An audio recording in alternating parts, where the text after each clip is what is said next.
अष्टादश श्लोकी भगवद गीता का 7वां श्लोक,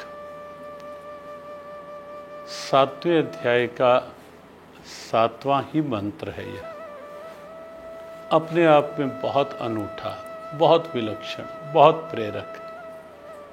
मत्तः परतरम न अन्यत् किंचिदस्ति धनंजय मयि सर्वमिदं प्रोक्तम सूत्रे मणिगणा एव।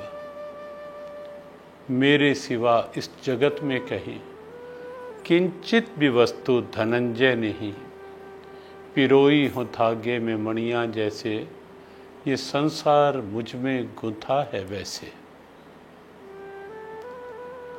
अपनी भारतीय वैदिक सनातन परंपराओं में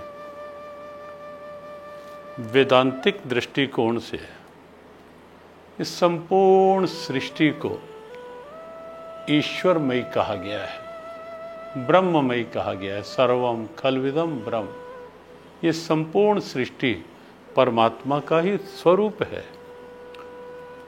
और यहाँ भगवद गीता में भी मत्तः परत्रम ना अन्यत् किंचिद अस्ति धनंजय, अर्जुन मेरे अतिरिक्त संसार में किंचित भी कुछ नहीं है। सिद्धांत की बात करें तो जो वस्तु जिससे बनती है उससे अलग नहीं होती, हो भी नहीं सकती। जैसे सोने के आभूषण सोने से बनते हैं, तो क्या उन्हें सोने से अलग किया जा सकता है? मिट्टी के बर्तन मिट्टी से बने हैं, मृतिका अलग कर लेने से बर्तनों का अस्तित्व कहाँ रहता है? सूत का बना कपड़ा, यदि सूत को हम सोचें अलग कर लें तो वस्त्र का क्या अस्तित्व? जो वस्तु जिससे बनती है उससे अलग नहीं हो सकती। और दूसरा सिद्धांत इस तत्व स्थिति को स्पष्ट करने के लिए बहुत स्पष्ट कि जो वस्तु जिससे अलग नहीं हो सकती वो वही है। सोने के आभूषण सोने से अलग नहीं हो सकते, उन्हें सोना कहने में कहाँ कठिनाई है, वो सोना है। मिट्टी के बर्तन मिट्टी ही तो हैं।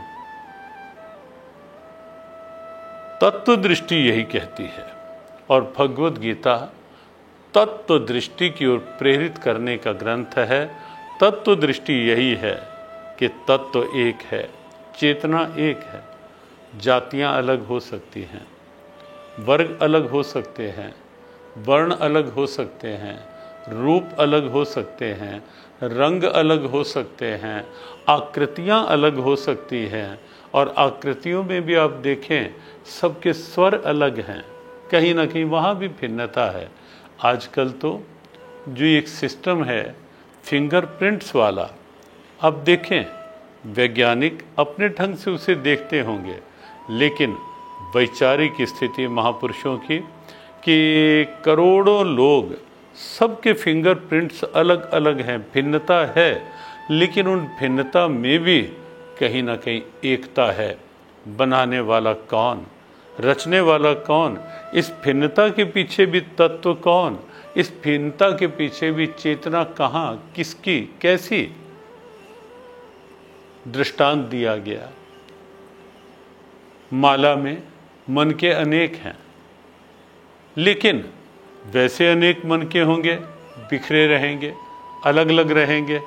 लेकिन जब सब मनकों में एक सूत्र आ जाता है, या यूं कहें कि एक सूत्र में सब मन के पिरो दिए जाते हैं, तब वो मन के नहीं कहलाते, तब वो मन के एक माला बन जाते हैं। सूत्रे मणिगणा इव।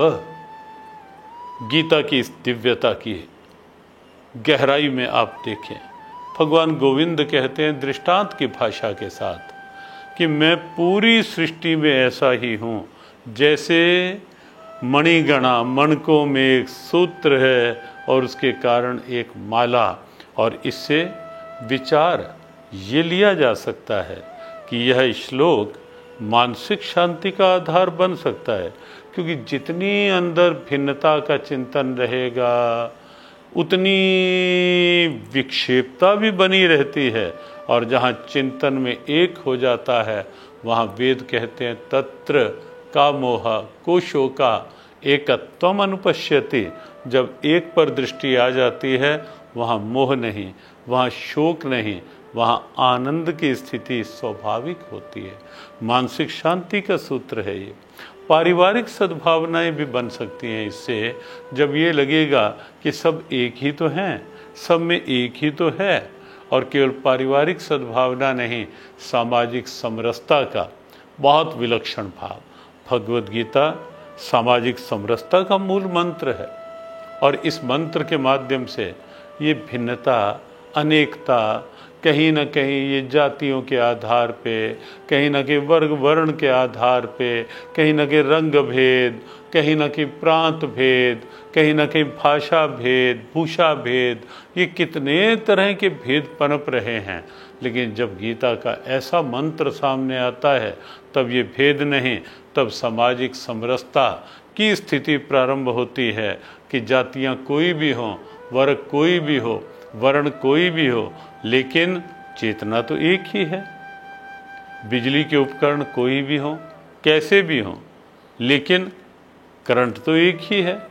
गीज़र गर्म पानी करके देता है, फ्रीज़र ठंडा पानी करके देता है, लेकिन इस सच्चाई को तो स्वीकारना होगा ना कि बिजली का करंट एक ही है। ऐसे ही कार्यशैली अलग हो सकती है, कार्य अलग अपने अपने वर्ण के अनुसार भी हो सकते हैं, लेकिन चेतना सबसे में एक। तो सामाजिक समरसता का मूल मंत्र है ये श्लोक, और साथ साथ विश्व बंधुत्व की दिव्यता जो भारत की पूरे विश्व के लिए एक वरदान रूप प्रेरणा है, वसुधैव कुटुंबकम की प्रेरणा, वो भी गीता के ऐसे ऐसे मंत्रों के माध्यम से स्वाभाविक सिद्ध हो सकती है कि पूरा विश्व एक परिवार की तरह है। भौतिकवाद ने विश्व को बाजार बनाया, सुविधाएं दी, शारीरिक सुख सुविधाओं तक सीमित रखा, लेकिन अध्यात्मवाद को मुखरित करता हुआ यह पावन ग्रंथ भगवद गीता, और गीता में भी 18 श्लोक की गीता का ये 7वां श्लोक 7वें अध्याय का ये एक प्रेरणा है कि सब में एक, सब में चेतना वही, और इस आधार पे पूरा विश्व एक परिवार की तरह। तो आओ भगवद गीता की ऐसी पावन प्रेरणाओं को स्वीकारें, विचारें, और विचार करके हम बढ़ें विश्व बंधुत्व की दिव्यता की ओर, मानवीय मूल्यों के साथ, और सबके अंदर एक चेतना निहार करके सब में वही, सब उसी का, और इस आधार पर हम सब एक। शुभमस्तु, कल्याणमस्तु।